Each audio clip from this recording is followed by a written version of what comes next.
Vamos resolver uma questão muito legal da AFA sobre leis da conservação? Solta a vinheta!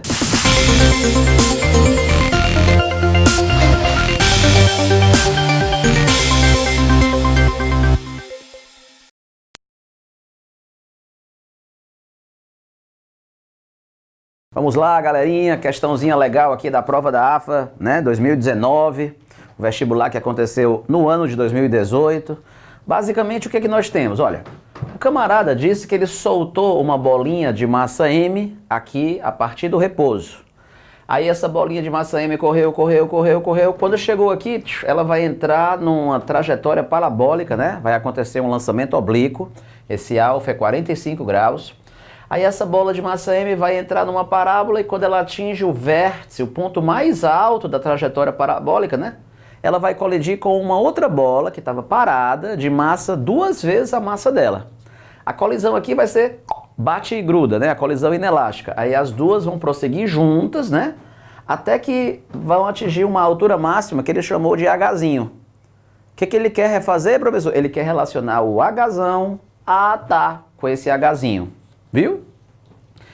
Então, moral da história, a gente tem aqui algumas etapas. Por exemplo, nessa primeira etapa aqui, olha, de A para B, a gente percebe que a energia mecânica se conserva, né? Tá, de B para C, nós temos aqui uma trajetória parabólica, né? Nós temos aqui um lançamento oblíquo. E nós sabemos que a velocidade Vx, ó, vai ser a mesma antes e depois, ó. O Vx aqui no lançamento oblíquo não é constante? Aí depois tem uma colisão, ou seja, conservação da quantidade de movimento nessa colisão. E finalmente, uma última conservação da energia mecânica para achar esse Hzinho. Então vamos fazer bem devagarzinho, vamos aqui organizar as ideias. Veja só então como é que vai ficar, olha. Então, de A para B, olha. De A para B, o que o Renato Brito vai escrever? A conservação da energia mecânica, né? Aqui nesse processo, a única força não conservativa que está agindo é a normal, mas a normal não realiza trabalho, né? Então eu posso dizer que a energia mecânica em B é igual à energia mecânica em A. Então foi isso que eu escrevi. E aí nós vamos considerar que, né, a posição de altura zero, né, vai ser essa linha pontilhada aqui, ó. Vamos arbitrar aqui a altura zero, né, para a conservação da energia mecânica, para escrever a energia potencial gravitacional. Vamos admitir que a altura zero vai ser aqui, ó. Então quer dizer que na posição final, no momento aqui B, ó, a bola estará na altura zero. E na posição A, professor, no início, aí ela estará numa altura que é Hzão. Então pronto, ó. Professor, a energia potencial da bolinha na posição A, pronto, vai ter mgh. E na posição A, galera, ela parte do repouso, né? A questão disse que ela parte do repouso, então não tem energia cinética.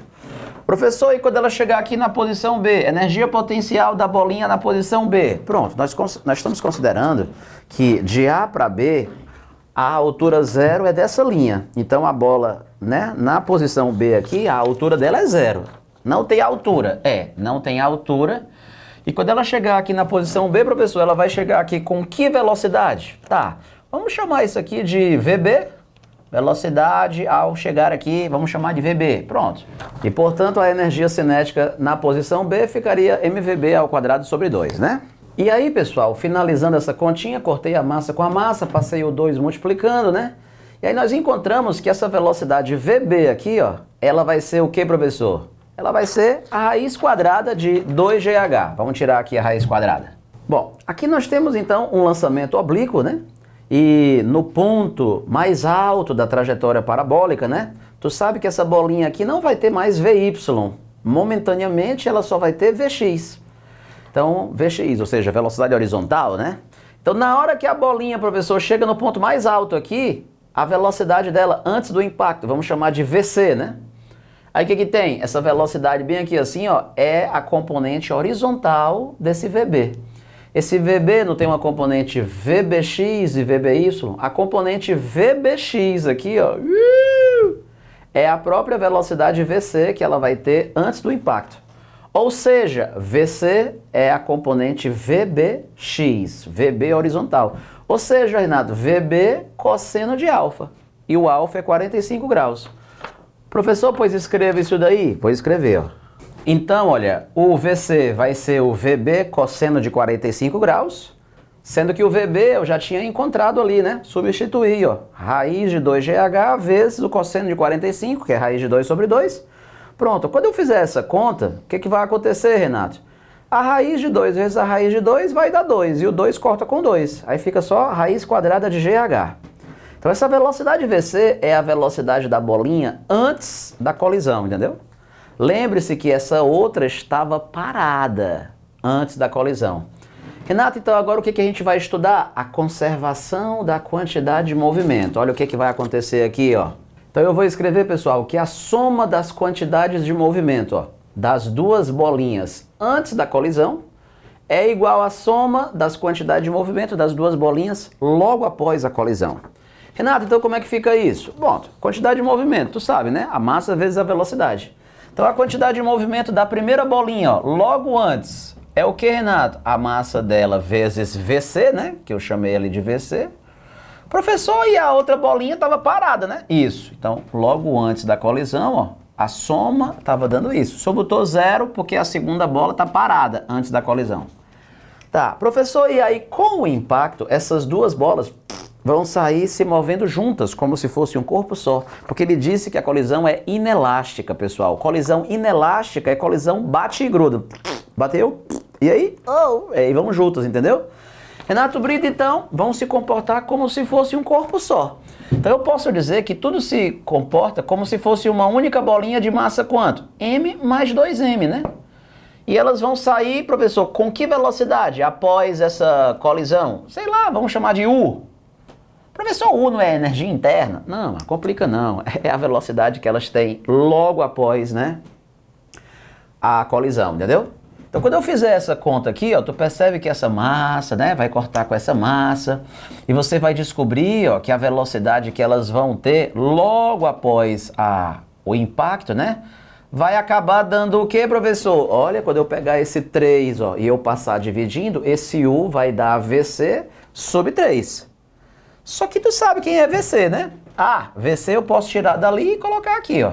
Então agora nós vamos finalmente para a última etapa, professor. O que vai acontecer a partir de agora? Após a colisão, o pêndulo vai fazer o que ele sabe fazer de melhor, né, pessoal? Que é o movimento pendular.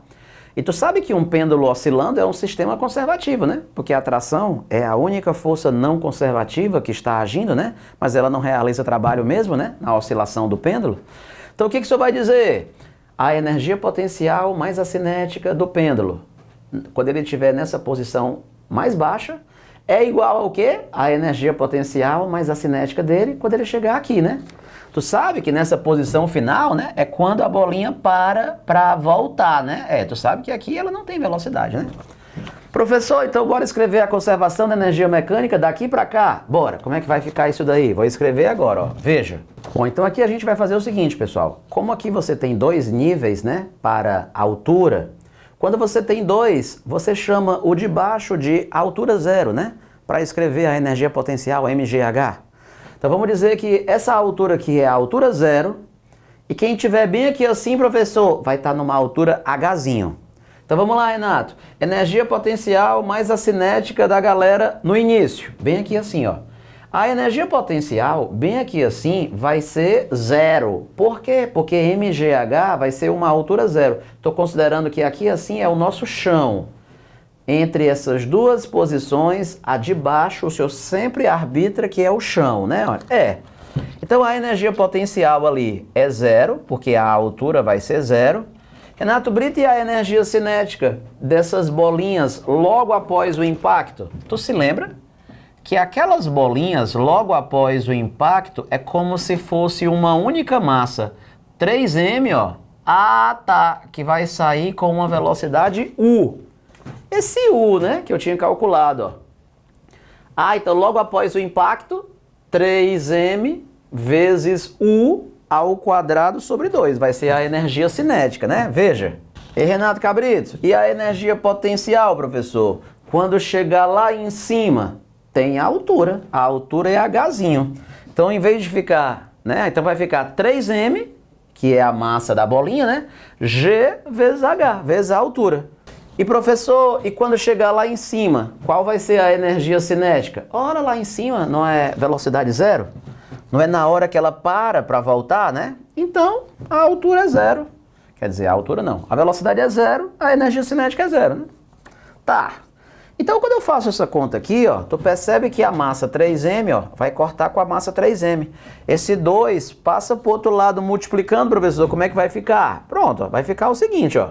U ao quadrado é igual a 2GHzinho. Mas tu se lembra quem é o U? Ah, rapaz, o U é isso aqui, ó. Então, isso daqui eu vou elevar ao quadrado, para colocar bem aqui assim. Como é que fica, Renato? Então, substituindo aquela expressão aqui, ó, vai ficar que isso ao quadrado é igual a 2GH. E aí, pessoal, ficou então GH sobre 9 é igual a 2GHzinho, né? Aí aqui ficou tranquilo, né? Porque eu vou cortar o Gzinho com o Gzinho, ó. Passei o 2 multiplicando, 2 vezes 9, 18. O Hzinho tá dando Hzão sobre 18. Então, no final das contas, nós descobrimos, professor, que essa altura Hzinho vai ser, então, esse Hzão sobre 18. E isso daí, Renato, é o que aparece o quê? No item D, né? No item D. Então, você viu que é uma questão que envolveu aí conservação da energia, e conservação da quantidade de movimento, e conservação da energia de novo. Professor, mas por que não poderia fazer conservação da energia logo direto? Não teria como eu fazer, não, professor? Dizer que a energia mecânica no ar era igual à energia mecânica já bem aqui assim? Não posso fazer isso. Porque nessa colisão, ó, parte da energia mecânica vira calor, entendeu? Perceba que nessa colisão a gente nem usou conservação da energia mecânica. A gente usou, foi conservação da quantidade de movimento. Ah, tá. Por isso que não tem como fazer de uma vez, entendeu? Então essa era a questão 53 da prova da AFA. Nós marcamos então o item D. É realmente uma questão legal, né? Envolveu aí as leis da conservação, beleza? E lembre-se que isso aqui, pessoal, faz parte do nosso projeto Vesticursos Pré-Militares. Então você que vai fazer vestibular para a AFA, para a Escola Naval, IME, ITA, EFON, SPSEX, ESA, né? Pessoal, nós temos cursos completos com todas as matérias. Os cursos são apostilados, a teoria é toda explicada em vídeo, né? Tem questões de classe resolvida em vídeo, tem dever de casa. Você tira dúvida diretamente com os próprios professores via chat, pelo Telegram. Cara, é espetacular. Acesse aí vesticursos.com e conheça os nossos pacotes militares, beleza? Vamos então passar para a próxima questão.